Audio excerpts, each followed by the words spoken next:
Спасатели позвали в гости. Госкомитет ПЧС инициировал челлендж, направленный на популяризацию профессии. В учебный центр пригласили журналистов и блогеров, чтобы показать, как проходит обучение спасателей. Подробности в материале Анастасии Ильчебаевой. Я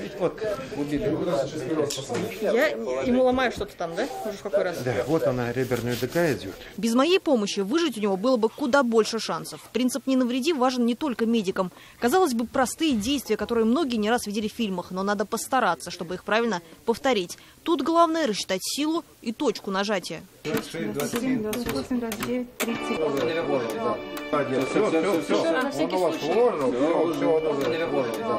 Молодец. Для спасателей это, конечно, самое простое. Оказывать медицинскую помощь учат в учебно-методическом центре. Специалисты должны быть готовы ко всему, и к химической опасности тоже. Проверить мы решили и себя, за сколько времени наденем специальный костюм.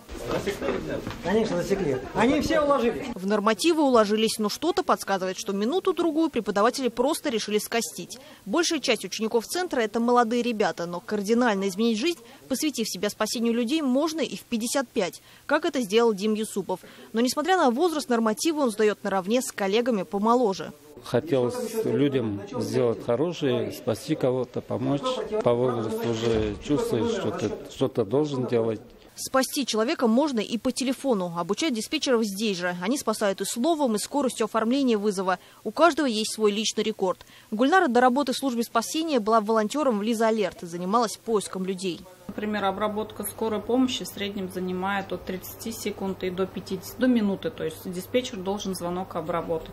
Рекорд у меня личный, да, прием скорой помощи 27 секунд. То есть это принять, заполнить полностью все графы. Очень часто бывает, звонят взрослый пожилой человек, и он вот прям кашляет сильно, задыхается. Мы стараемся как можно быстрее соединить со скорой помощью, чтобы скорая быстрее отреагировала и приехала. Самые светлые и трагичные случаи соседствуют в местном музее. Здесь и истории счастливых спасений, побед, и события, которые до сих пор тяжело вспоминать без слез. Преподаватель Рушания Гафурова создала уголок памяти погибшим в железнодорожной трагедии в Улутиляке. Истории собирала у очевидцев событий. Рассказывали ребята, которые с Краснодарского края ехали, а им 14-17 лет помогали собирать черешню, тоже до дома не доехали.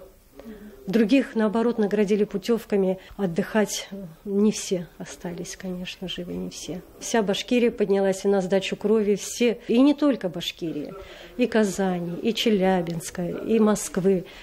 Все принимали участие. Учебный центр дает хорошую подготовку, но главному спасателей не научат нигде. Если просто так не приходит спасательное формирование, как спасатель, это, наверное, призвание, вот так я вас скажу.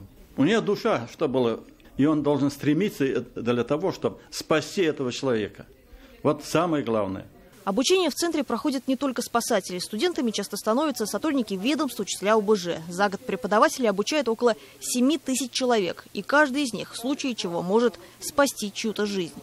Анастасия Ильчебаева, Владимир Шевчук, Родион Матвеев. Новости. Уфа.